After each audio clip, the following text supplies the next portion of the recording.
चरित्रहीन भाग 12। कोई दीपक जैसे पतंगे को बरबस खींच लाता है, मानो उसी प्रकार किसी दुर्निवार जादू के बल से किरणमयी अर्धचेतन अभागे विमूढ़ चित्त दिवाकर को जहाज घाट पर खींच ले गई और टिकट लेकर अराकन जाने वाले जहाज पर जा बैठी। इस जहाज में भीड़ न रहने के कारण जहाज के अधिकारियों ने इन दोनों को पति पत्नी समझकर केबिन में स्थान दे दिया। उसी जगह किरणमयी को बिठाकर दिवाकर डेक के एक एकांत स्थान पर रेलिंग पकड़कर खड़ा हो गया। धीरे धीरे डेक पर यात्रियों की भीड़ कम होने लगी। कुलियों का हल्ला गुल्ला बंद हो गया और लंगर उठाए जाने के कर्कश शब्द से जहाज के अंदर बैठे दिवाकर की छाती के अंदर भी कंपन होने लगा। पल भर में जहाज भागीरथी के मध्य भाग में जा पहुंचा और अपार समुद्र में प्रवेश करने के उद्देश्य से धीरे धीरे गतिमान होने लगा। जब बिल्कुल स्पष्ट हो गया कि जहाज चल पड़ा है, तब अचानक दिवाकर की दोनों आंखें आंसुओं से भर गईं और उसने अपनी दोनों हथेलियों से मुख को जोर से दबाकर किसी प्रकार रुलाई के वेग को रोक अपनी लज्जा को छिपा लिया। पूरब की ओर का आकाश उस समय बाल सूर्य की आभा से लाल हो उठा था और उधर उसके आने के विषय में संदेह न रखने वाले उसके उपेन भैया ज्योतिष साहब के घर शैया त्याग कर उठे भी नहीं थे। भाग जाने के उद्देश्य से घर से बाहर निकल पड़ने के समय से ही जो भयंकर अव्यक्त ग्लानि दिवाकर के चित्त में एकत्रित होती जा रही थी, उसका अंत कितना कुत्सित और दुखकर है, उसका दृश्य अब उसके नेत्रों के सामने स्पष्ट हो उठा।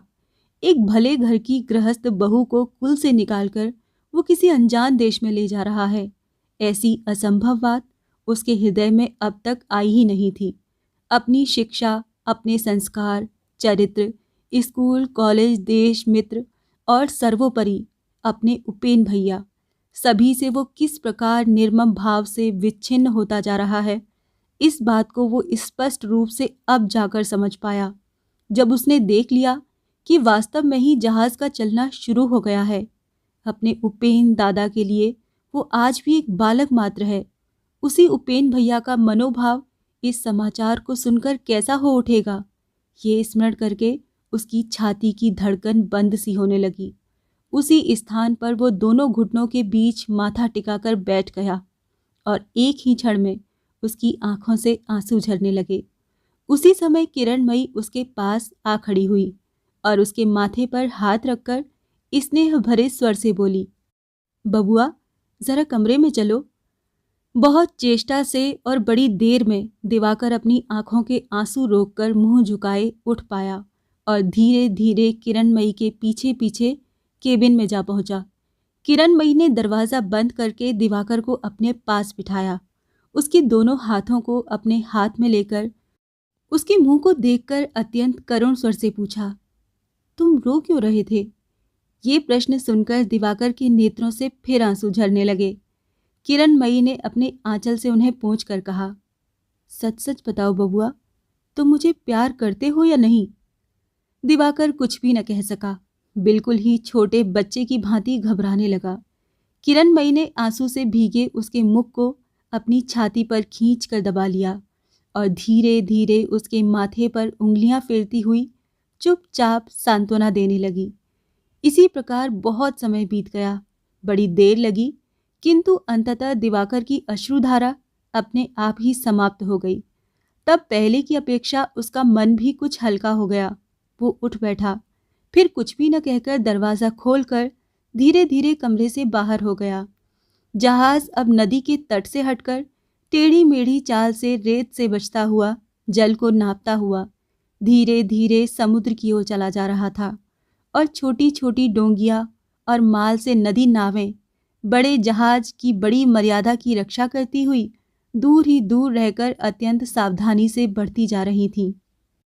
दिवाकर रेलिंग के पास एक कुर्सी खींचकर उस पर बैठ गया और दूरी पर या निकट के जल थल में जो कुछ उसे दिखाई पड़ता रहा, अत्यंत पीड़ा तथा वेदना के साथ मन ही मन उन सभी से सदा के लिए विदाई लेने लगा और अपने अंतःकरण की असहाय पीड़ा अंतर्यामी से निवेदन करने लगा। थोड़ी देर में केबिन से फिर पुकार हुई, दिन बहुत चढ़ गया, तुम स्नान कराओ, तब तक मैं तुम्हारे खाने पीने का प्रबंध करती हूँ। वो स्वयं अभी अभी स्नान कर चुकी थी। पीठ पर भीगे बालों को फैलाकर केबिन के फर्श पर बैठकर हंडिया का मुंह खोलकर खाद्य सामग्री का हिसाब किताब लगा रही थी। रात में ही नौकरानी की सहायता से उसने ये सब सामग्री जुटा ली थी। दिवाकर ने उत्तर दिया, तुम खाओ, मुझे तनिक भी भूख नहीं है भाभी। किरणमयी ने मुंह ऊपर उठाकर देखा। ये नहीं होगा, तुम न खाओगे तो मैं भी नहीं खाऊंगी। तुम ही इस समय मेरे सर्वस्व हो। तुमको खिलाए बिना मैं किसी प्रकार भी न खा सकूंगी। ये बात सुनकर दिवाकर लज्जा से गड़सा गया और कोई भी बात न कहकर बाहर चले जाने को ज्यों ही तैयार हुआ कि किरणमयी ने उसे पकड़ लिया और पकड़ कर बोली, ये तो सप्तरथियों का चक्रव्यूह है बबुआ जी। भागकर कहाँ जा रहे हो? इसमें प्रवेश करने का पथ है, लेकिन बाहर निकलने का पथ क्या सभी जानते हैं? यदि यही इच्छा थी तो इस विद्या को उपेन भैया से तुमने सीख क्यों नहीं लिया? कुछ देर मौन रहकर फिर बोली, परिहास की बात नहीं है बबुआ जी, मेरी बात मानो। जाओ, स्नान कराओ और कुछ खा लो। उसके बाद बाहर रेलिंग पकड़कर जितनी इच्छा हो रोते रहना, मैं नहीं रोकूंगी। लेकिन ये भी बताए देती हूँ कि आंखों के आंसुओं की अभी बहुत आवश्यकता पड़ेगी। बिना आवश्यकता के व्यर्थ में खर्च डालने से पीछे कहीं पछताना न पड़े। दिवाकर ने कोई उत्तर नहीं दिया। आने वाले दिनों के इस निष्ठुरतम परिणाम के संकेत को सिर झुकाए सुनकर स्नान के लिए चुपचाप बाहर चला गया। किरणमयी भी सूने कमरे में मौन होकर बैठी रही। उसके उपहास के इस शूल ने केवल दिवाकर की ही नहीं, वरन सहस्रों गुना बढ़ाकर स्वयं उसकी अपनी ही छाती में भी यातना भर दी थी। बाहर आकर दिवाकर इधर उधर घूमने लगा। फिर जहाज के जिस हिस्से में तीसरे दर्जे के यात्री एक दूसरे से सटे हुए बैठे थे, वहीं चला गया और विभिन्न प्रांतों के तरह तरह के उन यात्रियों के बीच अपने को भुलाए रखने का उपाय खोजने लगा। इस भारतवर्ष में कितनी विभिन्न जातियां हैं, कितने विचित्र पहनावे हैं, कितनी अज्ञात भाषाएं हैं। अपने जीवन में इसे पहले पहल देखकर दिवाकर आश्चर्य में पड़ गया। जहाज के अंदर वही विचित्र जनता की भीड़ थी और तरह तरह की भाषाओं के मिश्रण से जो अपरूप शब्द उठ रहे थे, वो भी बड़े विचित्र थे। सीढ़ियों से उतरकर दिवाकर वहां जा पहुंचा और निर्विकार आश्चर्य से स्तब्ध खड़ा रह गया। थोड़ी देर पहले तक वहां थोड़े से स्थान पर अधिकार जमाने के लिए यात्रियों में जो ठेला ठेली और धक्कम धक्का मचा हुआ था, वो अब बंद हो गया था। लोग अपने अपने अधिकृत स्थान पर बिछौना बिछाकर और अपने सामने सामानों का घेरा बनाकर यथासंभव निश्चिंत हो गए थे और अब उनको अपने निकट के यात्रियों पर ध्यान देने का अवसर मिल गया था। प्रत्येक व्यक्ति एक दूसरे का संतोषजनक परिचय पाने के लिए उत्सुक था। तभी दिवाकर की दृष्टि पड़ी कि एक ओर एक बंगाली चिल्लाकर उसे बुला रहा है, बाबूजी, जरा इधर आइए, जरा इधर। उस व्यक्ति के पास एक हष्ट पुष्ट स्त्री बैठी हुई थी।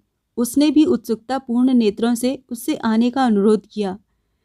दिवाकर बड़े परिश्रम से बहुत से लोगों के तिरस्कार और झिड़कियां सहता हुआ भीड़ के बीच में सावधानी से पैर रखता हुआ उनके पास जा पहुंचा।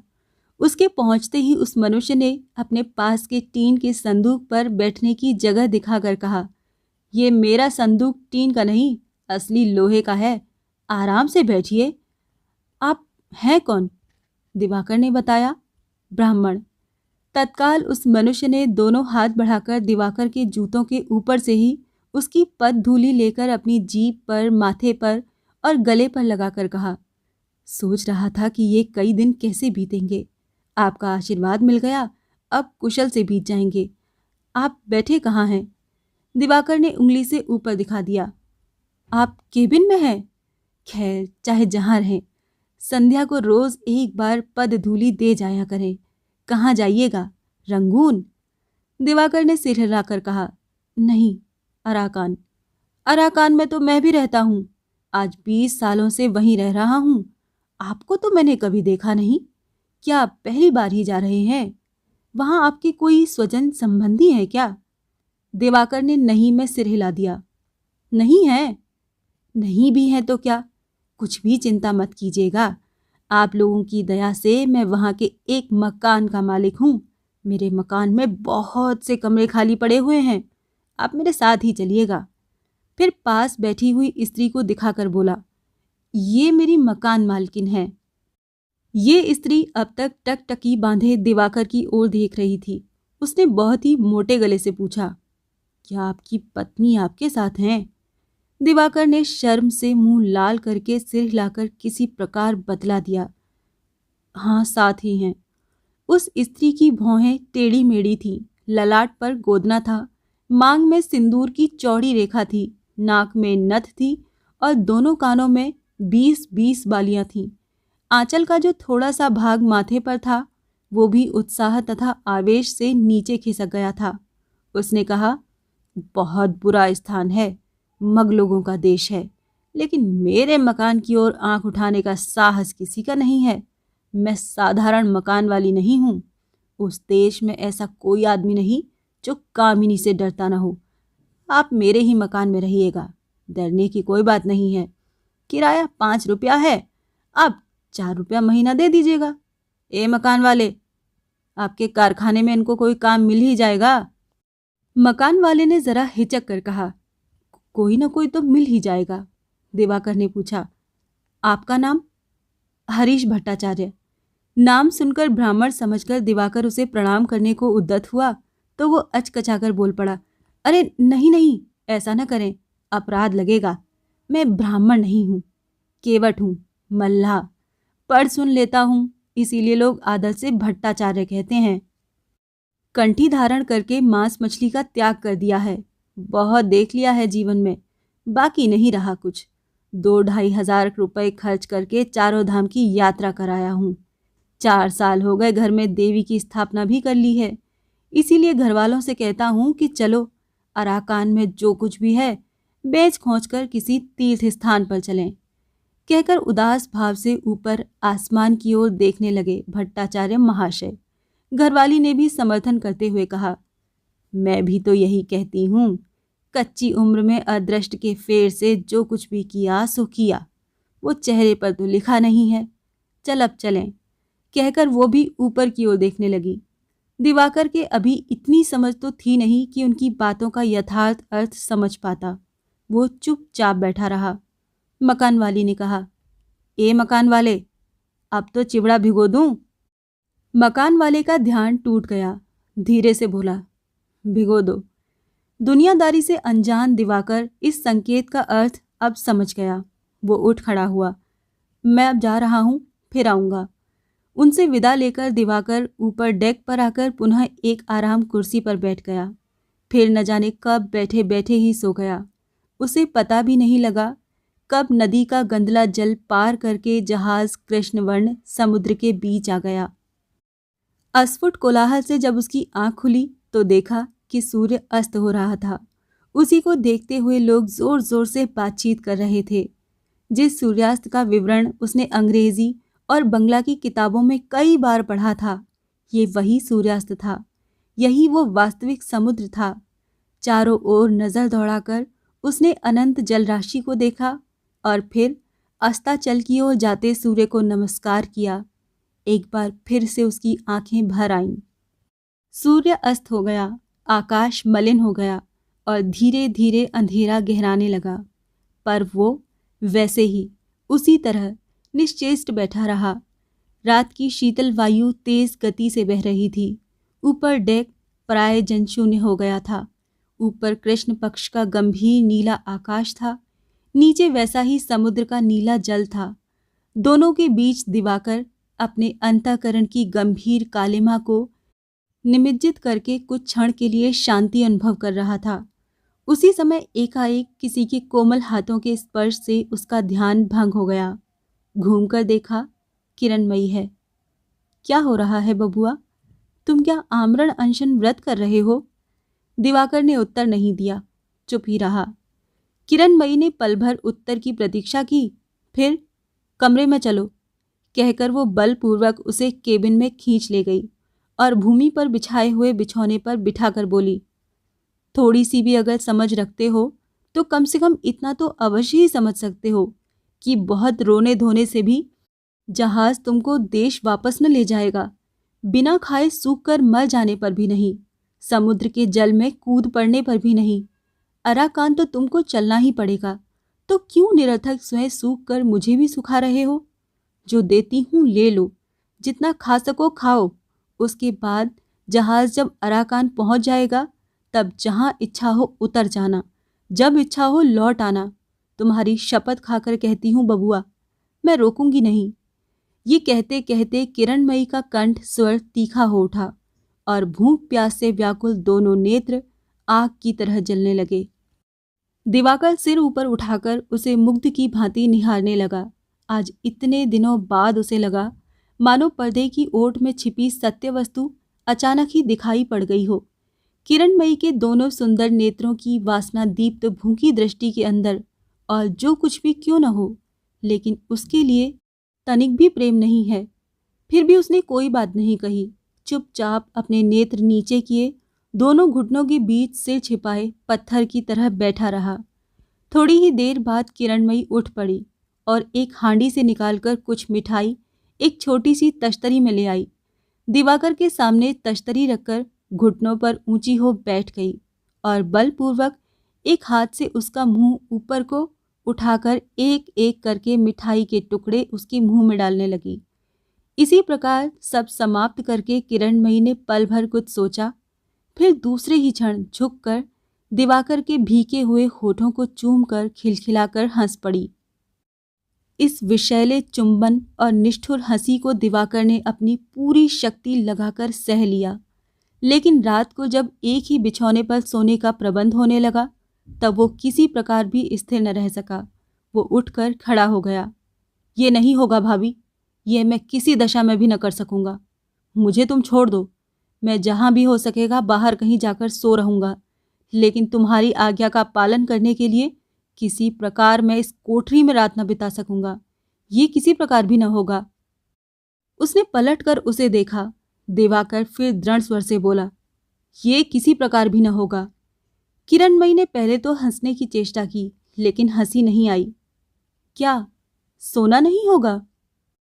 उसके दोनों नेत्र घायल शेरनी की भांति जल उठे।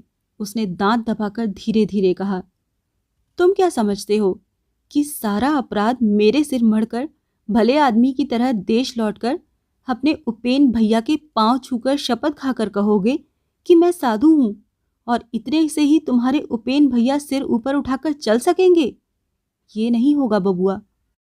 तुम मेरी सब बात न समझ सकोगे, समझने की आवश्यकता भी नहीं है। तुम साधु हो या नहीं हो, इसकी भी मैं चिंता नहीं करती, लेकिन अपराध के भार से जब मेरा सिर झुक जाएगा, तब मैं ऐसा भी नहीं होने दूंगी कि तुम्हारे उपेन भैया अपना सिर ऊपर उठाकर चल सकें। ये तुम निश्चय जान लो। इतना कहकर वो फिर बिछौना बिछाने लगी। पास ही गद्दीदार बेंच पर दिवाकर सिर झुकाए बैठा रहा। रात को दोनों एक ही बिछौने पर आसपास सो रहे। भाग्य के फेल से सर्वस्व दान देकर हरिश्चंद्र ने चांडाल के हाथ अपने को सौंप दिया था। वैसी ही घृणा के साथ दिवाकर ने किरणमयी के बिछौने के किनारे आत्मसमर्पण कर दिया। लेकिन उसकी ये घृणा किरणमयी से छिपी न रही। सारी रात लगातार उसके अधसोए दोनों कानों में कहीं से रुलाई का प्रवाह सा पहुंचने लगा और उसी के बीच में किसी की क्रुद्ध लंबी सांसें रह रहकर गरज उठने लगी। भोर में शरीर हिल जाने से वो जाग उठा और जागते ही समझ गया कि बाहर प्रचंड वेग से हवा बह रही है। जहाज का हिलना आरंभ हो गया है। नेत्र खोलकर उसने देखा, किरणमयी का कोमल बायां हाथ उसकी छाती पर निद्रित सर्प की भांति पड़ा हुआ है। वो जाग कर कहीं उसे काट न खाए, मानो इस आशंका से उसने उठने का साहस नहीं किया। फिर से नेत्र बंद करके पड़ा रहा। हवा और जहाज के हिलने का वेग क्रमशः बढ़ने लगा, जिससे किरणमयी की भी नींद टूट गई। दिवाकर की छाती पर पड़े अपने हाथ को जरा दबाकर उसने धीरे से पूछा, बाहर क्या हो रहा है? तूफान आया है क्या? हाँ। अब क्या होगा? दिवाकर ने कुछ भी उत्तर न दिया। संभवतः तुम भगवान से यही प्रार्थना कर रहे होगे कि जहाज टूट जाता तो अच्छा होता। यही बात है ना बबुआ जी? दिवाकर ने कहा। नहीं, बस एक छोटी सी बात नहीं, तुम मनुष्य नहीं हो, पत्थर के बने हो बबुआ, कहकर उसने बलपूर्वक दिवाकर को अपनी छाती से भींच लिया और बोली, जहाज यदि डूब जाए तो हम दोनों इसी तरह मरे, बहकर किनारे जा लगेंगे, लोग देखेंगे, अखबारों में खबर छपेगी, तुम्हारे उपेन भैया पढ़ेंगे। ये कैसा रहेगा बबुआ? इस काल्पनिक चित्र की घृणित कल्पना ने दिवाकर को ठेल कर उठा दिया। किरणमयी के बंधन से बल लगाकर अपने को मुक्त कर हिलता डुलता वो कोठरी से बाहर चला गया। डेक पर कुर्सी पर बैठकर वो टकटकी लगाए निहारता रहा। छाती के अंदर कैसा होने लगा था, अस्पष्ट रूप से उसे अनुभव मात्र कर पा रहा था। उसे बुद्धि द्वारा हृदयंगम करने की शक्ति उसमें नहीं थी। जहाज पर ऊंची ऊंची लहरें उन्मादित होकर उछलती हुई गिर रही हैं, फिर चूर्ण विचूर्ण होकर विलीन होती जा रही हैं और फिर दौड़ती हुई आ जाती हैं, फिर लुप्त हो जाती हैं। दिवाकर आत्मविस्मृत होकर उनका यही घात प्रतिघात का खेल देखने लगा। ऊपर पूरब के आकाश में दिगंत के धुंधले बादल पहाड़ की तरह उमड़ते जा रहे थे और उनके पीछे बाल सूर्य उग चुका है या नहीं, इस खबर को नीचे तक पहुंचाने के लिए किरण की एक रेखा को भी मार्ग नहीं मिल रहा था। कुछ ही देर में डेक पर जहाज के खलासी घबरा कर इधर उधर दौड़ने लगे और कप्तान का घंटा बार बार बजने लगा। तूफान का वेग लगातार बढ़ता ही जा रहा है और भविष्य में और भी बढ़ जाएगा। इसका संकेत आकाश के बादलों और समुद्र की लहरों ने जहाज के कप्तान से लेकर नीचे की कामनी नामक मकान वाली औरत तक सभी को सुस्पष्ट रूप से दे दिया। उसी समय एक खलासी ने आकर दिवाकर से कहा, बाबू, पानी बरसने में अब देर नहीं है। आंधी पानी में बाहर बैठकर क्यों कष्ट पाएंगे? केबिन में चले जाइए, देखिए वहां न जाने अब क्या हो रहा है। दिवाकर ने घबरा कर पूछा, क्या हुआ है वहां? खलासी चटगांव का मुसलमान था। हंसकर न समझने योग्य अपनी बोली में बोला, कुछ भी नहीं हुआ है, लेकिन जहाज बहुत हिल रहा है ना, इसीलिए कह रहा हूं बाबू। आप जाकर देखिए कि वहां औरतें क्या कर रही हैं। इतनी हिलोरें सहना बहुत ही कठिन है। दिवाकर उठ खड़ा हुआ। उठते ही वो समझ गया कि खलासी की बात बिल्कुल ही सच है। वो गिरने ही लगा था, पर खलासी ने उसे थाम कर कहा, चलिए बाबू, आपको पहुंचा आऊं। उसी की सहायता से दिवाकर किसी प्रकार केबिन के दरवाजे तक पहुंचा। दरवाज़ा ठेल कर अंदर जाकर उसने देखा, किरणमयी बिछौना छोड़कर पास ही लोहे की बेंच पर उसके ही एक छोर को जोर से दबाकर पट होकर लेटी हुई है। दिवाकर उसके सिरहाने जाकर बैठ गया। कष्ट हो रहा है भाभी? किरणमयी ने कोई बात नहीं कही, सिर भी ऊपर नहीं उठाया, केवल चुपचाप दिवाकर की गोद में अपना दायां हाथ रखकर पड़ी रही। जहाज उलटने पलटने लगा। बाहर क्रुद्ध हवा साए साए शब्द से चिल्लाहट मचाने लगी और उत्ताल तरंगों के उड़ते हुए पानी के छींटे प्रबल वेग से छोटी सी खिड़की के मोटे शीशे पर बार बार पछाड़ खा खा कर गिरने लगे। उसका सिर चकराने लगा और बैठा रहना असंभव जानकर उस पतली सी बेंच पर ही किरणमयी के सिर के पास सिर रखकर वो मूर्छित की भांति लेटा रहा। किरणमयी ने उसका सिर सहलाकर मृदु स्वर से पूछा, सिर में चक्कर आ रहा है क्या? दिवाकर ने कहा, हाँ। किरणमयी ने कुछ क्षण मौन रहकर पूछा, अच्छा बबुआ, तूफान तो बराबर बढ़ता ही जा रहा है, तुम्हारा क्या ख्याल है? जहाज क्या डूब जाएगा? नहीं।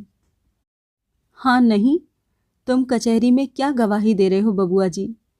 ये कहकर बड़ी देर तक चुप पड़ी रही। बहुत देर के बाद धीरे धीरे बोली, डूब जाता तो ही अच्छा होता, यदि न डूबे तो भी इस प्रकार हम लोगों के कितने दिन कट पाएंगे? दिवाकर से कोई उत्तर न पाकर किरणमयी ने उसका सिर हाथ से हिलाकर कहा, सुन रहे हो ना? सुन रहा हूं, जितने दिन चल सकेंगे चलने दो। उसके बाद भी समुद्र में जल रहेगा। गले में बांधने के लिए रस्सी भी मिल जाएगी। दोनों में से किसी एक को चुन ही लेना पड़ेगा। इतनी देर के बाद दिवाकर के मुंह से एक बड़ी बात सुनकर किरणमयी बड़ी देर तक चुपचाप पड़ी रही। उसके बाद वो स्वाभाविक स्वर से बोली, ऐसा मत सोचो, तुम घर लौट जाओ, तुम तो पुरुष हो, जाकर कह देने से ही बात समाप्त हो जाएगी। संभव है कि इसकी भी आवश्यकता न पड़े। तुम्हारे अपने लोग इस बात के लिए कोई चर्चा बखेड़ा खड़ा नहीं करना चाहेंगे। दिवाकर चुप हो रहा। ऐसा प्रस्ताव, वो चाहे जैसा भी लुभावना क्यों न हो, वो स्वीकार न कर सका। बड़ी देर तक मौन रहकर बोला, और तुम? किरणमयी पहले की ही भांति सहज शांत स्वर में बोली, मुझे तो यहीं रहना पड़ेगा। कैसे रहोगी? वहां कौन है? कोई नहीं। तो फिर? तो भी रहना ही पड़ेगा। दिवाकर उत्कंठा से उठ बैठा। तनिक स्पष्ट बताओ ना भाभी, तुम कह रही हो कि कोई नहीं है, फिर भी रह जाओगी। कैसे? मैं तो समझ ही नहीं पाता। तुम क्या वहां अकेली ही रहोगी? किरणमयी हंस पड़ी। उस हंसी को दिवाकर देख न सका। देखता तो समझ जाता। कुछ देर तक मौन रहकर किरणमयी ने कहा, नहीं बबुआ, अकेली नहीं रह सकूंगी। मेरी वो आयु नहीं है। लेकिन तुमसे इन बातों की चर्चा करने की आवश्यकता नहीं है। कहकर उसने दिवाकर का दायां हाथ अपने मुंह के पास खींचकर व्यथा से कहा, लेकिन तुमको मैंने व्यर्थ ही कष्ट दिया। इसके लिए क्षमा मांग रही हूं बबुआ। दिवाकर फिर अवसन्न की भांति लेटा रहा, लेकिन इतना समझ गया कि घर लौट जाने के अंधेरे मार्ग के लिए जो आशा प्रदीप पल भर पहले किसी मूढ़ की भांति उसने जला लिया था, उसको बुझा देने का समय आ गया है। प्रदीप बुझ अवश्य गया, लेकिन उसकी दुर्गंध से भरी हवा से दिवाकर की छाती मानो भारी बोझ तले दब गई। रुंधी हुई सांस की गंभीर पीड़ा से वो उठ बैठा और तीखे स्वर से पूछा, तुम क्या अब तक मुझसे परिहास कर रही थी भाभी? मुंहचोर नाजुक स्वभाव वाले दिवाकर की इस आकस्मिक उग्रता से किरणमयी चौंक पड़ी। कैसा परिहास बबुआ जी? मेरे घर लौट जाने की बात, इस व्यंग की क्या आवश्यकता थी? परिहास या व्यंग, कुछ भी तो मैंने नहीं किया। तो क्या ये सच है? सच ही तो है। तुम अकेली रह जाओगी, ये भी क्या सच है? ये भी सच है। ओह, इसीलिए क्या तुम अराकान जा रही हो? लेकिन किसके पास? किस तरह रहोगी? सुनूं तो। प्रत्युत्तर में किरणमयी ने गहरी सांस ली। बस, वो भली भांति जानती थी कि उनका इस तरह भागना दिवाकर के लिए कितना भयावह था, उसकी लज्जा कितनी दुस्सह थी, और इस दारुण अवस्था में संकट में पड़ने से उसका मन कितना विकल हो उठा था, ये भी उससे छिपा नहीं था। दिवाकर को उसने प्यार किया भी नहीं था और करना भी असंभव था। तथापि आश्चर्य तो इस बात का था कि उसकी पूर्ण उदासीनता से वो मन ही मन व्यथित हो रही थी। किंतु जैसे ही दिवाकर ने अपने रूखे और तीव्र स्वर में किए गए प्रश्न के माध्यम से ईर्ष्या की ज्वाला प्रकट की, उसके अंतर की वेदना हर्ष में परिणत हो उठी। इस पुलक का एक कारण और था। पहले जब वो अपरिपक्व युवक अपने यौवन की प्रारंभिक सौंदर्य पिपासा को शांत करने के लिए उसके अलौकिक रूप का तिल तिल पान करते हुए उसकी ओर आकृष्ट हो रहा था, तब किरणमयी ने उसे देखकर भी अनदेखा कर दिया था, जानते हुए भी कुछ न जानने का दिखावा किया था। लेकिन आज जब चोट लगने पर अकस्मात मधु रिसने लगा, तो इस निर्वासन में जो व्यक्ति उसका एकमात्र अवलंबन था, उसी के मधु चक्र में संयंत्र संचित गुप्त मधु के भंडार के प्रति उसकी सतर्क दृष्टि आकर्षित हो उठी। हंसकर बोली, कैसे या किसके पास रहूंगी, ये सुनने से तुम्हें क्या लाभ होगा देवर जी? जब तुम्हें लौट ही जाना है तो इस अनावश्यक कौतूहल की कोई सार्थकता नहीं रह जाती। दिवाकर कुछ क्षण स्थिर रहा, फिर बोला, मैं लौट जाऊंगा, ये बात तो मैंने एक बार भी नहीं कही। वो तो तुम्हारे ही मुंह की बात है, मेरे मुंह की नहीं। ये ठीक है, लेकिन मेरे मुंह से तुम्हारे मन की बात ही निकल पड़ी है। कहकर वो तीव्र प्रतिवाद की आशा करती हुई प्रतीक्षा करती रही, लेकिन दिवाकर ने कोई प्रतिवाद नहीं किया। किरणमयी धैर्य से प्रतीक्षा करती रही। उसने दिवाकर को सोचने के लिए पर्याप्त समय देना ही उचित समझा। बहुत समय बीत गया। आंधी पानी के लगातार आक्रमण से जहाज कांपता रहा। उस कंपन के साथ खलासियों का अस्पष्ट कोलाहल भी बीच बीच में स्पष्ट सुनाई देता रहा। किरणमयी के धीरज का बांध भी धीरे धीरे टूटने लगा, लेकिन काठ की इस छोटी सी कोठरी की निस्तब्धता वैसी ही बनी रही। दिवाकर कोई प्रतिवाद नहीं करेगा। जब इस बात के लिए किरणमयी के मन में कोई भी संशय बाकी नहीं रहा, तब उसने लंबी सांस छोड़कर धीरे से कहा, तो क्या तुम्हारा लौट जाना ही पक्का रहा? नहीं। किरणमयी ने फिर कोई प्रश्न नहीं किया। अंततः उस रात को आंधी पानी का वेग कम हो गया। लगातार ऊधम मचाकर उन्मत्त सागर भी भोर होते होते शांत हो गया, लेकिन ऊपर का आकाश प्रकाशमय नहीं हुआ। वो अपना मुंह भारी ही बनाए रहा। सवेरे क्षण भर के लिए सूर्योदय जरूर हुआ था, पर सूर्यदेव इस जहाज पर स्थित अर्धमृत यात्रियों को सांत्वना देने आए थे या लाल लाल आंखें दिखाकर चले गए थे, ये निश्चित रूप से समझा नहीं जा सका था। इसी समय दिवाकर बाहर आकर एक आराम कुर्सी पर लेट गया। न जाने क्यों आत्मग्लानि की ज्वाला आज उसको पहले की भांति जला नहीं रही थी। लज्जा का वारिधि भी आज वैसा दुस्तर नहीं जान पड़ा, मानो कहीं पर हरे रंग के पेड़ पौधों से भरा हुआ एक धुंधला सा किनारा उसे दिखाई पड़ने लगा हो। हृदय का असहाय बोझ इस प्रकार जब हल्का हो गया, तब स्थिर चित्त से वो किरणमयी के तर्क पर सहानुभूतिपूर्वक विचार करने लगा। कल रात किरणमयी ने तर्क प्रस्तुत किया था, हम लोग यथार्थ में अन्याय तभी करते हैं जब किसी को उसके न्यायोचित अधिकार से वंचित करते हैं। इसीलिए किसी कार्य के प्रवृत्त होने से पहले ये देखना आवश्यक है कि हम किसी के सच्चे अधिकार में हस्तक्षेप तो नहीं कर रहे। ये अधिकार जैसा बाहर है, भीतर भी वैसा ही है। अपने ऊपर भी हमारा एक सच्चा अधिकार है। अपना होने के कारण ही वो किसी से तुच्छ नहीं है। उस अधिकार में बाहर से किसी का हस्तक्षेप सहना अपने ऊपर अन्याय करना है। यही मेरी बात है। क्षण भर स्थिर रहकर उसने कहा, हम लोग चोरी डकैती आदि के द्वारा जिस प्रकार दूसरे के अधिकार क्षेत्र में हस्तक्षेप कर अन्याय करते हैं, ठीक उसी प्रकार शराबी को शराब के लिए पैसे देकर भी अन्याय करते हैं, क्योंकि इस तरह हम उसके अच्छे रहने के अधिकार में हस्तक्षेप करते हैं। दिवाकर चुपचाप सुनता रहा।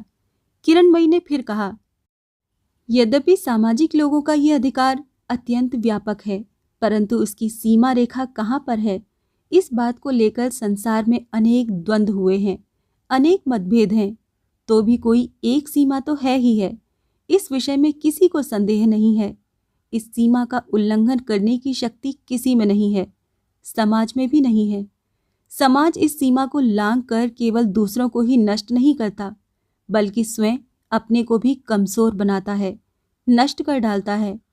तुमको इतना उदास होने की आवश्यकता ही नहीं पड़ती बहुआ जी, यदि तुम एक बार इस बात को सोचकर देखते कि मुझे घर से निकालकर तुमने किसी के सच्चे अधिकार में हस्तक्षेप किया है या नहीं। मैं विधवा हूं, मेरे ऊपर किसी का न्याय संगत अधिकार नहीं है। तुम हो अविवाहित, तुम्हारे हृदय पर भी किसी का अधिकार नहीं है। अतएव मुझे प्यार करके तुमने कुछ भी अन्याय नहीं किया है। इस बात को समझना कठिन तो नहीं है। दिवाकर ने हतबुद्धि होकर कहा, ये क्या तर्क हुआ भाभी? यदि अवैध प्रणय अन्याय नहीं है, तो फिर संसार में अन्याय क्या है? अवैध कहाँ है? जिसको तुम अवैध समझ रहे हो वो तुम्हारा संस्कार है, युक्ति नहीं। अच्छी बात है, तुम्हारी अवैध वस्तु की अवधारणा क्या है, सुनूं तो? दिवाकर ने उत्तेजित होकर उत्तर दिया, जो विवाह के द्वारा सुपवित्र नहीं है, जिसको समाज स्वीकार नहीं करता, जिसे आत्मीय स्वजन इष्ट मित्र घृणा की दृष्टि से देखते हैं, वही अवैध है। ये तो एक सीधी सी बात है। किरणमयी ने हंसकर उत्तर दिया, सीधी सी बात कहाँ है? जरा सा ही विचार करके देखने से ज्ञात हो जाएगा कि कभी कभी सीधी बातें भी ऐसी टेढ़ी हो जाती हैं कि दुनिया की बहुत सी टेढ़ी वस्तुएं भी उनके सामने हार मान लेती हैं। तुमसे मैंने अनेक बार कहा है बबुआ कि तुम्हारा ये सुपवित्र अपवित्र का ज्ञान तुम्हारा संस्कार है, युक्ति नहीं। इस संसार में ही स्त्री पुरुष के ऐसे अनेक मिलन हुए हैं जिन्हें किसी प्रकार भी पवित्र नहीं कह सकते। मैं इस संबंध में उदाहरण देकर बात बढ़ाना नहीं चाहती। तुम्हारी इच्छा हो तो इतिहास पुराण पढ़कर देख लेना। फिर भी उन मिलनों को समाज ने स्वीकार कर लिया था और अंत में वो विवाह के मंत्रों से भी सुपवित्र बना लिए गए थे बबुआ जी। हमारे पाथुरिया घाटा के उस मकान के पास यदि कण्व ऋषि का आश्रम रहा होता तो शकुंतला ने जो कांड कर डाला था, उसके कारण केवल मुनि महाजन को ही अपने भाई बंधुओं के साथ नहीं, बल्कि पाथुरिया घाटा के सभी लोगों को जाति से च्युत होना जाना पड़ता। परंतु उस प्रेम कहानी को पढ़ने में तो किसी सती साध्वी का मुखमंडल लज्जा से लाल नहीं होता। उसके इस उदाहरण पर दिवाकर ने घबराकर कुछ कहने का प्रयास किया, परंतु उसे अवसर दिए बिना ही किरणमयी बोलती रही। नहीं नहीं, तुम घबराओ मत बबुआ। मैं सती साध्वी स्त्रियों पर कटाक्ष नहीं करती, साथ ही इस युग से उस युग की तुलना भी नहीं करती। ये युग यही युग बना रहे और वो लोग जहाँ हैं वहीं अच्छे होकर रहें, मुझे किसी में आपत्ति नहीं है। लेकिन उस युग की शकुंतला को इस युग के स्त्री पुरुष क्यों अपने हृदय में बुरी कहकर घृणा नहीं करते? यही एक विचित्र बात है। क्षण भर चुप रहकर उसने कहा, घृणा क्यों नहीं करते जानते हो बबुआ जी? केवल इसीलिए कि उनका मिलन चाहे जैसा भी क्यों न रहा हो, मिलन के आदर्श को उन्होंने शुद्ध रूप से ही रखा था। क्षण भर में ही जिस बंधन में अपने को सदा के लिए बांध लिया था, वो बंधन पक्का नहीं है, ऐसा संदेह या किसी प्रकार का संकोच उन्होंने मन में नहीं रखा था।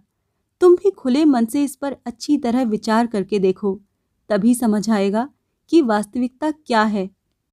दिवाकर को एक बात भी अच्छी नहीं लगी। उसने असहिष्णु होकर कहा, आदर्श चाहे जैसे भी क्यों न हो, आजकल का समाज इसे स्वीकार नहीं करेगा, और जिसकी समाज में स्वीकृति नहीं मिलेगी, वो चाहे वैध हो या अवैध, उसके द्वारा समाज पर आघात ही पहुंचेगा। समाज में रहकर समाज पर आघात करना और आत्महत्या करना दोनों बराबर हैं। किरणमयी ने उत्तर दिया, बबुआ जी, समाज पर आघात करना और समाज के अविचार पर आघात करना एक ही बात नहीं है। तुमको तो मैं पहले ही बता चुकी हूँ कि सब वस्तुओं में ही सच्चा अधिकार रहता है। समाज उद्यत होकर जब इसकी सीमा को लांघता है, तब उस पर आघात करना ही उचित है। इस आघात से समाज मरता नहीं, वरन उसकी चेतना मिल जाती है, उसका मोह छूट जाता है। लिखना पढ़ना सीखने के लिए या देश के लिए ही हो, विलायत जाना समाज ने स्वीकार नहीं किया है। इसके कारण से बार बार चोट खानी पड़ी है, तो भी उसकी ऐसी ही कठोर प्रतिज्ञा है। वो आज तक भी अपना अहंकार छोड़ नहीं सका है। तुम क्या समाज के इस सुविचार की प्रशंसा करते हो? दिवाकर ने कहा, नहीं, मैं ऐसा नहीं करता। इसे अच्छा समझने का कोई कारण ही नहीं है, इसलिए। ठीक, यही बात है। लेकिन ये असंदिग्ध स्पष्ट उत्तर तुमको कहाँ से मिला? अपने बुद्धि विवेक से ही तो, समाज से तो नहीं मिला। दिवाकर ने उत्तेजित होकर उत्तर दिया, लेकिन यदि सभी कामों में अपने बुद्धि विवेक का प्रयोग करने लगे, तब समाज ही नहीं टिकेगा। मैं भी तो तुमको अब तक यही बात बताने का प्रयत्न कर रही हूँ।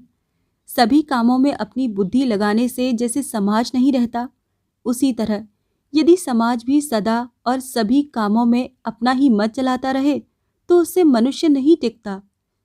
मनुष्य ही भूल करना और अन्याय कर सकता है क्या? समाज नहीं कर सकता बबुआ जी। दोनों की ही सीमा निर्धारित है। मूर्खता से हो, प्रवृत्ति के झोंके से हो, अनुचित हट के कारण हो, जिस प्रकार भी क्यों न हो, उसका उल्लंघन करना अमंगल है। उस अमंगल को रोक रखने की शक्ति तुम्हारे भगवान में भी नहीं है।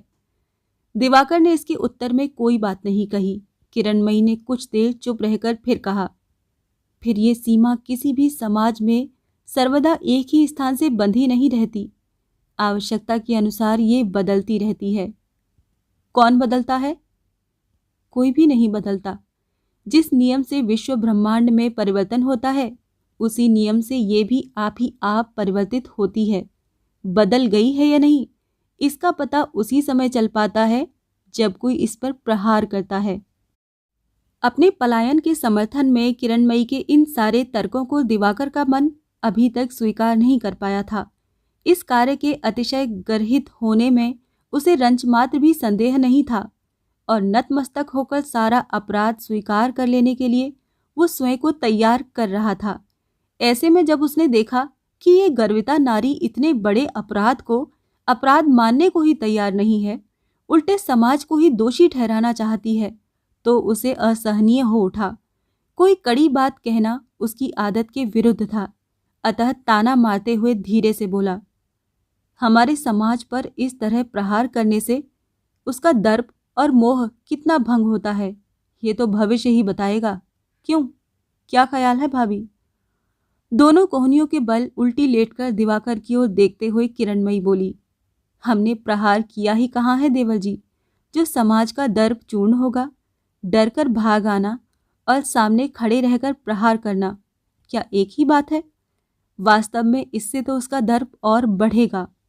कहकर उसने सीधी होकर चादर खींच ली। बाहर थमती हुई आंधी की दबी हुई आवाज को भेद कर ऊपर जहाज के घंटे में 12 बज गए। दिवाकर अभी भी डेक की एक कुर्सी पर लंबी सांसें लेता हुआ चुपचाप बैठा था। एकाएक दबी हुई आवाज से पुकार हुई, बबुआ। दिवाकर चौंक उठा। झटपट उसने उत्तर दिया, क्या भाभी? तुम लौट जाओ, दिवाकर ने जोर लगाकर कहा। किसी प्रकार भी नहीं। नहीं क्यों? बिना समझे बूझे तुमने एक अन्याय किया है। समझ लेने पर उसका प्रतिकार न करोगे? पाप का बोझ ढोते फिरोगे?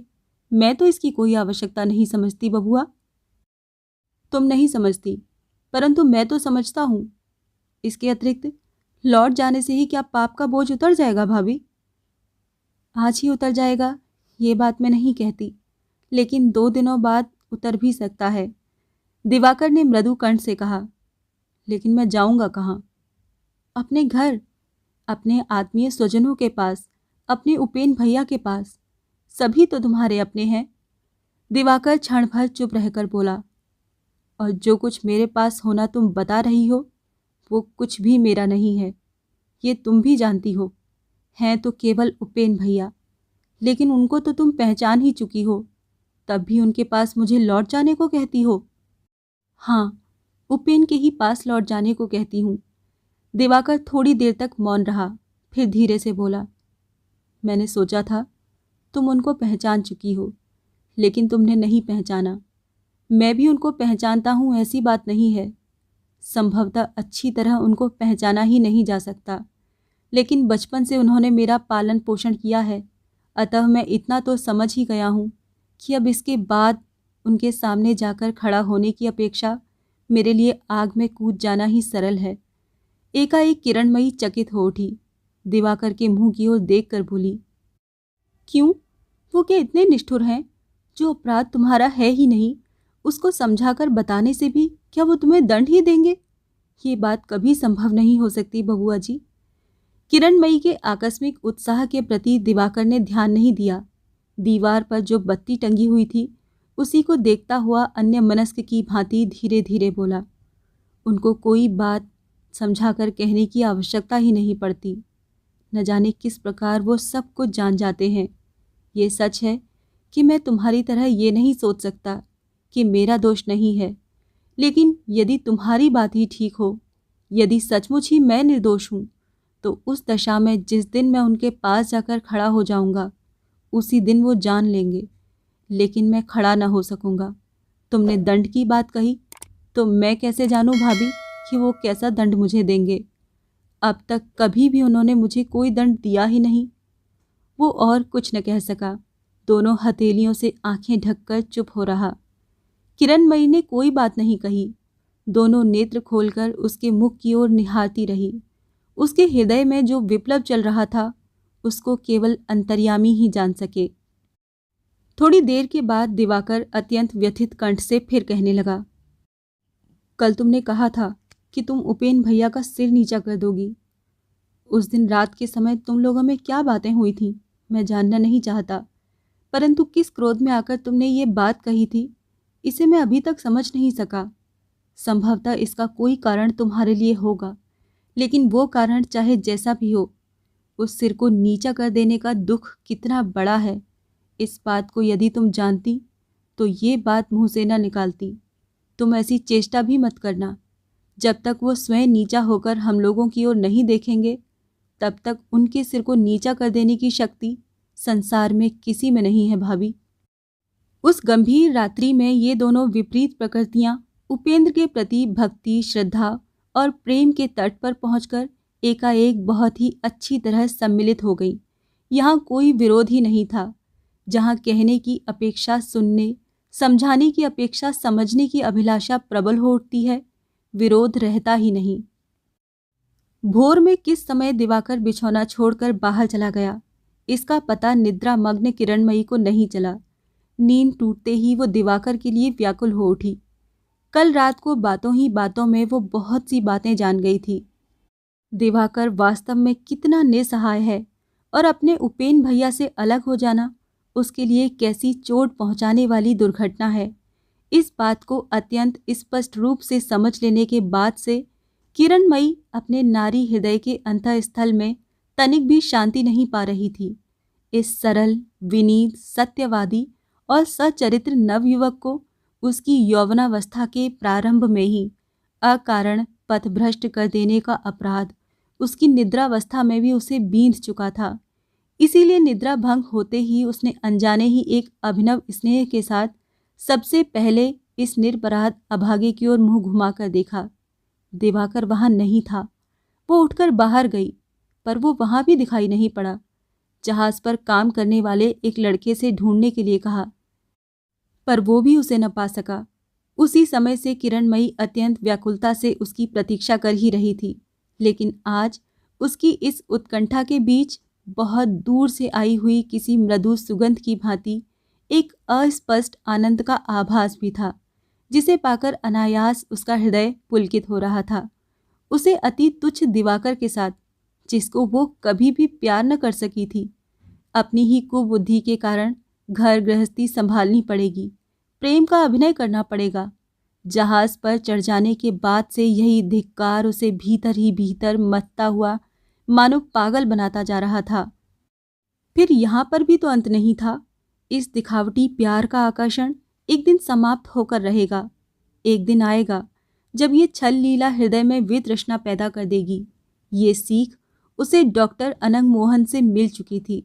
उस दिन प्राणांतकारी घृणा का जो फंदा शनय शनय उसके गले में कसता जाएगा, उसे वो कौन से अस्त्र से काट कर फेंकेगी, यही दुश्चिंतता उसे खाए जा रही थी।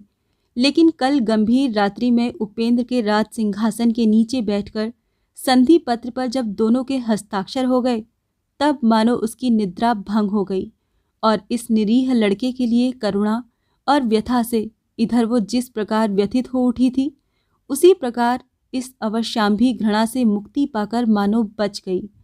कमरे में अकेली बैठकर लंबी सांस छोड़ती हुई मन ही मन वो बार बार कहने लगी, अब मुझे भय नहीं है, मुझे कोई भय नहीं है। जिसको मैं प्यार न कर सकूंगी, उसे कम से कम स्नेह देकर उसके मन की कालिमा को बहुत कुछ पोंछ सकूंगी। तो भी एक भय उसके हृदय में झांकने लगा। भविष्य में प्रलोभन को न रोक सकने के कारण दिवाकर यदि पतंगे की भांति जल मरने को कटिबद्ध हो जाए तो क्या गति होगी। उसके रूप के आकर्षण में कैसी अमोघ शक्ति है, ये बात तो उसे छिपी नहीं थी। उसे अपने मृत पति की बात स्मरण हो आई। वही नीरस कठोर विद्या का मूर्तिमान अभिमान उसके हृदय के पास तो वो कभी न जा सकी। तो भी उसके दिन कटे ही थे। लिखने पढ़ने, भात पकाने, सास की झिड़कियां सुनने और घर के काम काज करने में ही दिन व्यतीत हो जाता था। फिर रात में थकावट से चूर होकर किसी समय वो सो जाती थी। फिर प्रभात होता था, फिर रात आती थी। इसी प्रकार महीने पर महीने, साल पर साल बीत गए। भीख मांगने के लिए कोई भिखारी मकान में नहीं आया। किसी पड़ोसी ने भी आकर नहीं पूछा कि तुम कैसी हो। एक दिन के लिए भी सूर्य किरणों ने प्रकाश नहीं दिया। एक क्षण के लिए भी आकाश की वायु ने मार्ग भूलकर प्रवेश नहीं किया। तो भी 10 साल का लंबा समय बीत गया था। उसे अपने माँ बाप की बात तो स्मरण नहीं पड़ती। स्मरण पड़ती है तो केवल ये कि बाल्यावस्था में कालना के पास के एक छोटे से गांव में रहने वाले दुखी मामा के घर से बहू के वेश में निकलकर उसने इस अंधेरे घर में प्रवेश किया था। पति ने छात्रा के रूप में उसे ग्रहण किया था। उसी समय से आजीवन गुरु शिष्या का वो कठोर संबंध कभी दूर नहीं हुआ। पति ने एक दिन के लिए भी आदर नहीं किया। प्यार करते थे या नहीं, किसी दिन भी उन्होंने ये बात उसे नहीं बताई। बंगला, संस्कृत, अंग्रेजी की पाठ याद करने को देते थे, पाठ सुनते थे। पाठ याद न करने पर तिरस्कार करते थे, मारते भी थे। क्रोध अभिमान करने पर कभी नहीं मानते थे। रोते रोते सो जाने पर किसी दिन जगाकर खाने के लिए नहीं कहा। यही उसके वधू जीवन का इतिहास है। सास की परीक्षा और भी कठोर थी। वहां अत्यंत छोटी सी भूल के लिए भी क्षमा नहीं थी। अघोरमयी ने अपने रसोई घर की कलछी संडसी से लेकर जलती हुई लकड़ी तक के चिन्ह इस छोटी बहू के शरीर पर अंकित कर दिए थे। एक दिन किसी अपराध पर उन्होंने उसके सिर के सारे बाल काट दिए थे। दुख से, अभिमान से जब बहू रसोई घर के एक कोने में मुंह ढककर फूट फूट कर रोने लगी थी, तब पीठ पर जलती हुई लकड़ी से मारकर उन्होंने चुप रहने का आदेश दिया था। जल जाने का वो घाव ठीक होने में 1 महीने का समय लगा था। एकाएक ही वो घाव मानो फिर रिसने लगा। किरणमयी क्षण भर के लिए सिहर कर फिर स्थिर होकर बैठ गई। कब किशोरावस्था को पार कर उसने यौवनावस्था में पैर रखा, ये बात उसे याद ही नहीं रही। संभवतः उषा की भांति चुपके चुपके ही प्रभात का उज्जवल प्रकाश फूट उठा था। यौवन में, अनजान दशा में जब उसका शरीर सौंदर्य से परिपूर्ण हो उठने लगा, तब वो पति के साथ सूक्ष्म विषयों पर विचार करने में व्यक्त रही थी। अचानक क्यों उसका शारीरिक पीड़न समाप्त हो गया? क्यों वो गृहिणी हो चली? ये बात एक बार भी सोचने का उसे अवसर नहीं मिला। पति के साथ हुआ वार्तालाप उसे याद आ रहा था। हारान बोले थे, सुख ही जीवन का एकमात्र ध्येय है, शेष सभी गौण है। दया, धर्म, पुण्य ये सभी गौण लक्ष्य हैं। एककाल की हो या परकाल की, अपनी हो या 5 आदमियों की, स्वदेश की हो या विदेश की, जिस उपाय से सुख वृद्धि की जा सकती हो, यही जीवन का कर्तव्य है। और जाने में हो या अनजाने में, इसी चेष्टा में लोगों का सारा जीवन समाप्त हो जाता है। और यही एकमात्र तुला है जिसके द्वारा सब भले बुरे का वजन किया जा सकता है, अपने लिए या दूसरे के लिए। इस पर विचार मत करना किरण, तुम केवल यही समझने का प्रयत्न करना कि इससे सुख की मात्रा बढ़ती है अथवा नहीं। उसने उत्तर दिया था, ठीक है, ऐसा ही करूंगी, लेकिन मैं किस प्रकार जानूंगी कि मेरे कामों से संसार में सुख की मात्रा बढ़ रही है? सुख का स्वरूप सबकी दृष्टि में एक सा तो नहीं होता। हारान अपनी शून्य दृष्टि से पल भर तक जालों तथा कालिख से भरी कड़ियों की ओर देखकर बोले, खंड खंड करके देखने से तो एक नहीं है, लेकिन समग्र रूप से देखने पर एक ही है। तुमको इसी पर विचार करना चाहिए। किरणमयी के लिए सुख का कोई स्पष्ट रूप नहीं था। वो असहिष्णु होकर बोल उठी, खंड खंड करके या समग्र रूप से, ये सब बातें केवल कहने के लिए हैं। अपने को सुख कैसे मिलता है, इसी बात को अपनी शक्ति भर मनुष्य समझ सकता है, वो भी सदैव नहीं, सभी अवस्थाओं में नहीं। जब अपने ही संबंध में मनुष्य भूल से नहीं बच पाता, तब सारे विश्व का दायित्व हाथ में लेने का साहस जिसे हो, होने दो, मुझे तो नहीं है। उस पार के वो जूट मिल वाले सोच सकते हैं कि काशी के सभी मंदिरों के स्थान पर जूट मिलें खड़ी कर देने से मनुष्य के सुख की मात्रा बढ़ जाएगी, लेकिन शेष क्या ऐसा ही सोचेंगे? सुख नामक वस्तु क्या है, ये बात जब तक मुझे समझा कर न बता सकोगे, तब तक मैं तुम्हारी कोई बात नहीं मान पाऊंगी। ये कहकर ज्यों ही किरणमयी उठकर जाने को प्रस्तुत हुई, त्यों ही हारान उसका हाथ पकड़कर बोले, जरा बैठो तो। इतना पढ़ लिख कर भी यदि तुम इन छोटी छोटी बातों से रुष्ट हो जाओगी, तब तो सब कुछ व्यर्थ हो जाएगा। देखो किरण, मैं तुमसे सच कहता हूँ कि मैं भी ठीक ठीक नहीं जानता कि सुख नामक वस्तु क्या है। किसी अन्य देश में कोई इसे जान पाया है या नहीं, ये बात भी मुझे ज्ञात नहीं। संभवतः ये बात जानी जा भी नहीं सकती। हमारे देश में बहुत दिन पहले 3 प्रकार की चेष्टाएं दुख निवृत्ति के लिए हो चुकी हैं। उनको अलग करके जो वस्तु शेष रह जाती है, वही सुख है। ये कह देने से भी काम नहीं चलता। प्रत्युत्तर में किरणमयी अत्यंत अधीर होकर बोल उठी, जब ये कहने से काम नहीं चलता, तब किसी के सुख का परिहास करना जितना असंगत है, उतना ही असंगत सामान्य रूप से विश्व में सुख की मात्रा बढ़ा देने की चेष्टा करना भी है। बल्कि ये तो पागलपन है। भले बुरे की तौल करने के पहले तुम्हारा तुला दंड ठीक होना चाहिए। उसको तुम किस आदर से ठीक करोगे, इसे तो मैं समझ नहीं पाती।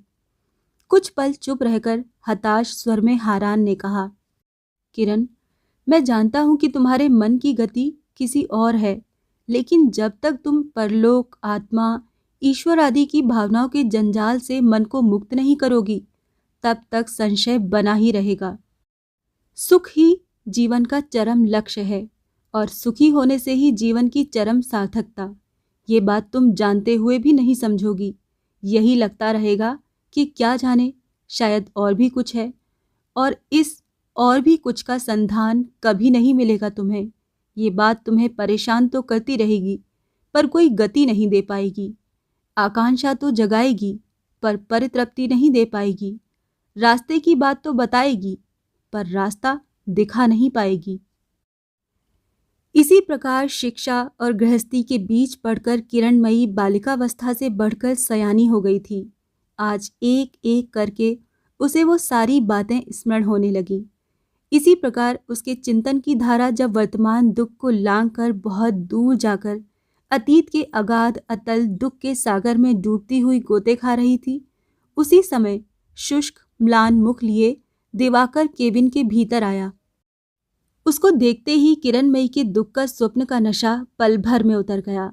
वो अपना मुख स्नेह की हंसी से उज्जवल बनाकर तिरस्कार के स्वर में बोली, बात क्या है बताओ तो बबुआ जी, किस धुन में घूम रहे हो? क्या खाना पीना नहीं होगा? तुम तो अच्छे लड़के हो भाई। उसके कंठ स्वर से दिवाकर इतने दिनों के बाद चौंक पड़ा। अचानक उसे लगा मानो कितने ही सहस्र वर्षों से भाभी का ऐसा स्वर उसे सुनने को नहीं मिला। उस स्वर में आक्षेप की ज्वाला नहीं थी। जो स्वर सचमुच ही स्नेह की वेदना से कोमल होकर निकलता है, वहां मनुष्य के कान भूल नहीं करते, सहज ही उसे पहचान लेते हैं। दिवाकर अभिभूत की भांति निहारता रहा। किरणमयी ने फिर मुस्कुराकर कहा, सवेरे से अब तक तुम कहाँ थे? दिवाकर ने धीरे से कहा, नीचे। नीचे? इतनी देर तक नीचे क्यों बैठे रहे? एक बार ऊपर आकर कुछ खा जाने का अवकाश भी नहीं मिला तुम्हें? प्रत्युत्तर में दिवाकर मौन होकर टकटकी बांधे देखता ही रहा। किरणमयी ने फिर पूछा, तुम नीचे कर क्या रहे थे आखिर? उसके मुख पर बड़ी बहन का वही निर्मल स्नेह हास्य था। स्नेह की वैसी ही मधुरता थी जिसे कलकत्ता आने पर पहले पहल किरणमयी से पाकर दिवाकर कृतार्थ हो गया था। आनंद से दिवाकर के नेत्रों में आंसू छलछला आए। उन्हें किसी प्रकार रोककर उसने कहा, भाभी, नीचे एक बंगाली अपनी स्त्री को साथ लिए अराकान जा रहा है। उनका वहां मकान भी है। किरणमयी ने कहा, क्या कहते हो बबुआ? मैं सच कहता हूँ भाभी, वो लोग बड़े अच्छे आदमी हैं। किरणमयी उसकी बात के बीच में ही बोल उठी, तो क्या हम लोग उनके ही मकान में जाकर ठहर सकते हैं? उनकी स्त्री के साथ मेरा परिचय क्या तुम करा सकते हो? दिवाकर ने प्रसन्न होकर कहा, क्यों नहीं करा सकता? मकान वाली भी कह रही थी तुम्हारे साथ एक बार। किरणमयी ने आश्चर्य में पड़कर एक बार फिर उसकी बात के बीच में ही बोल पड़ी, मकान वाली कौन है बबुआ? दिवाकर ने कामिनी का संक्षिप्त परिचय देकर कहा, हरीश बाबू इसी नाम से अपनी स्त्री को पुकारते हैं। उनका एक मकान भी तो है। सुनकर किरणमयी मौन हो रही। मकान वाली शब्द इसके पहले कलकत्ता में नौकरानियों के मुंह से जिन मकान वालियों के लिए उसने सुना था, उनमें से कोई भी भले घर की गृहिणी नहीं थी। इसीलिए दिवाकर जब उसको अपने यहाँ लाने के लिए तैयार हुआ तो किरणमयी ने तनिक हंसकर स्निग्ध स्वर से पूछा, वो लोग अच्छे आदमी तो है ना बबुआ? दिवाकर उसी क्षण गर्दन हिलाकर आवेग के साथ बोला, बहुत ही अच्छे आदमी हैं वो लोग भाभी, एक बार बातचीत करने से। किरणमयी ने बीच में ही कहा, पर आज रहने दो, किसी दूसरे दिन। दिवाकर सिर हिलाकर बोला, नहीं भाभी, मैं तुम्हारे पैरों पड़ता हूँ, वो इसी समय आना चाहती है। अब जबकि उनके ही मकान में जाकर ठहरना पड़ेगा, तब जाऊं भाभी बुलाने? ये कहकर दिवाकर अत्यंत अधीर होकर उठ खड़ा हुआ। साथ ही उसके नेत्रों और कंठ स्वर से छोटे भाई जैसा स्नेह भरा हट निकलकर मानो किरणमयी की भूल को गरम शूल बनाकर उसके हृदय में बींध गया। एकाएक प्रबल शोक भरी लंबी सी सांस उसके गले तक उमड़ पड़ी। अपने उमड़ते हुए आंसुओं को छिपाने के लिए किरणमयी ने किसी प्रकार कहा, अच्छा जाओ। ये बात सच है कि किसी अपरिचित स्थान को जाते समय मार्ग में कोई मित्र या साथी मिल जाए तो ये सौभाग्य की ही बात मानी जाती है। अंत में यही विचार कर संभवतः उसने दिवाकर के व्यग्र अनुरोध को स्वीकार किया था। लेकिन जब वो सचमुच ही उसे बुलाने के लिए जल्दी से बाहर चला गया तो अपनी उस समय की अवस्था का स्मरण करके किरणमयी को बड़ी लज्जा जान पड़ने लगी। संभावित आने वाली बंगाली औरत है, उम्र बड़ी हो चुकी है, कौन जाने उसके नेत्रों को धोखा देना संभव होगा या नहीं। दिवाकर की आयु के साथ उसकी आयु की तुलना बंगाली समाज की दृष्टि में अच्छी न जचेगी। इस बात पर विचार करके किरणमयी लज्जा से संकुचित हो उठी, पर अब किया भी क्या जा सकता था। थोड़ी ही देर बाद दिवाकर के पीछे पीछे मकान वाली आ पहुंची। उसकी ओर दृष्टिपात करते ही किरणमयी को पता चल गया कि ये भले घर की स्त्री नहीं है। जो स्त्रियां कलकत्ता में दासी वृत्ति करके जीवन निर्वाह करती हैं, ये उन्हीं में से एक है। उसकी छाती के ऊपर से एक बोझ हट गया। हंसते हुए मुख से उसने कहा, आओ बैठो। किरणमयी का रूप देखकर मकान वाली अभिभूत होकर खड़ी रही। सम्मोहन से मुक्त होने पर गले में आंचल डालकर उसने झुककर प्रणाम किया और दरवाजे के निकट बैठ गई। फिर बोली, बाबू के मुंह से सुनकर मकान वाले ने कहा, जाओ तो ब्राह्मणी है, उनको प्रणाम कराओ। तो माँ जी, मगों के जिस देश में तुम जा रही हो, वहां कोई भी ऐसा मर्द या औरत नहीं है जो मकान वाली के मकान में चूं तक भी करे। झाड़ू से मार कर उसका विष नहीं झाड़ फेंकूंगी। ये कहकर झाड़ू के अभाव में मकान वाली ने केवल अपना हाथ ऊपर उठाकर हिला दिया। किरणमयी प्रसन्न होकर बोली, चलो जान में जान आई, नई जगह जा रहे हैं। सोच सोच कर डर के मारे रातों की नींद हराम हो गई थी हम दोनों की। तो डरने की क्या बात है, मैं बड़ी रौब दाव वाली घरवाली मानी जाती हूँ वहाँ। मेरा नाम सुनकर तो यमराज भी रास्ता छोड़ देते हैं। मेरे यहाँ कोई कष्ट नहीं होगा तुम लोगों को।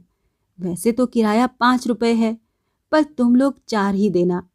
जब बाबू को काम वाम मिल जाएगा तब देखा जाएगा। वैसे उसकी भी फिक्र मत करना बहू। मेरा घरवाला जिस साहब को भी जाकर पकड़ लेगा वो ना थोड़ी ही कहेगा। तुम लोगों के आशीर्वाद से इतना सम्मान तो है ही हम लोगों का। इतना कहकर होंठ फैलाकर एक विशिष्ट भंगिमा में सिर हिलाया मकान वाली ने। गहरी सांस लेकर किरणमयी ने कहा, भगवान तुम्हारा भला करेंगे।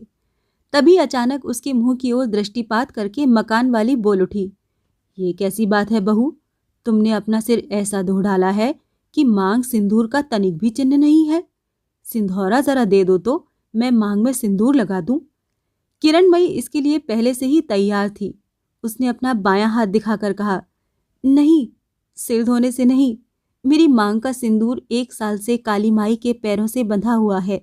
उस वर्ष बाबू के प्राणों की आशा नहीं थी। सिंदूर को बंधक रखकर ही अपनी सुहाग की चूड़ियों को बचा सकी हूँ।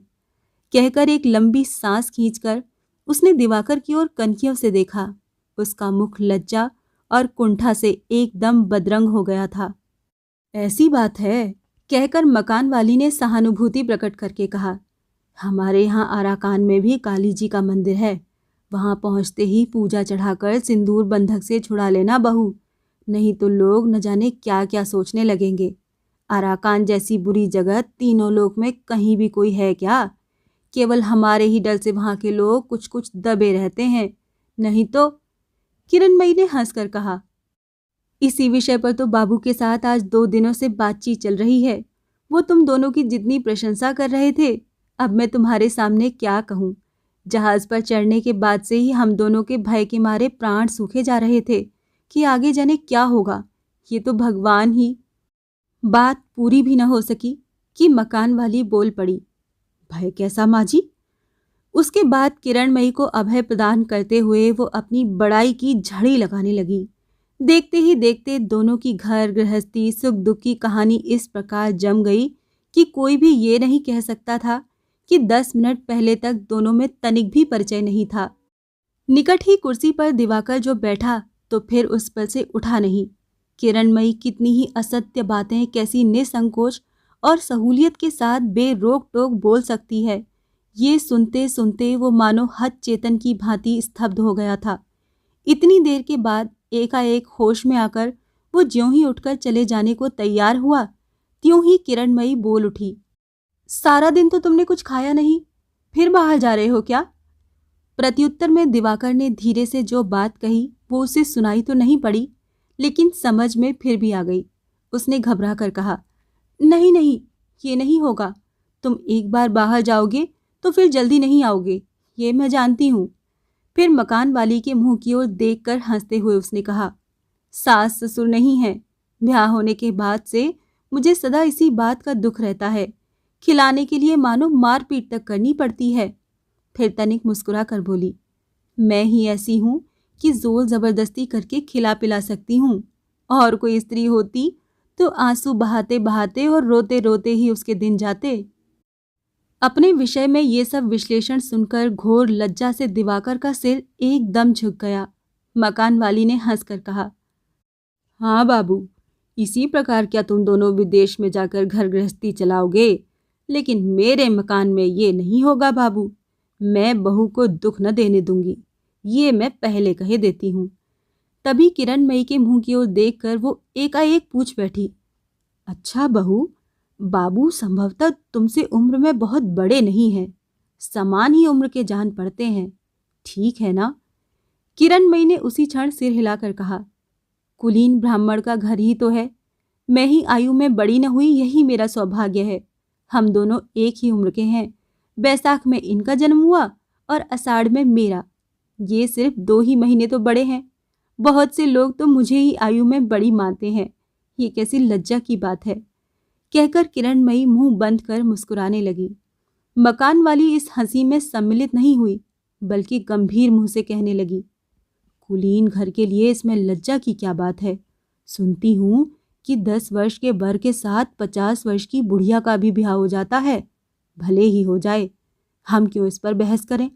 लेकिन वहां जाकर पूजा चढ़ाकर सिंदूर चूड़ी जरूर पहन लेना, नहीं तो सुहागिन की तरह नहीं जान पड़ती हो।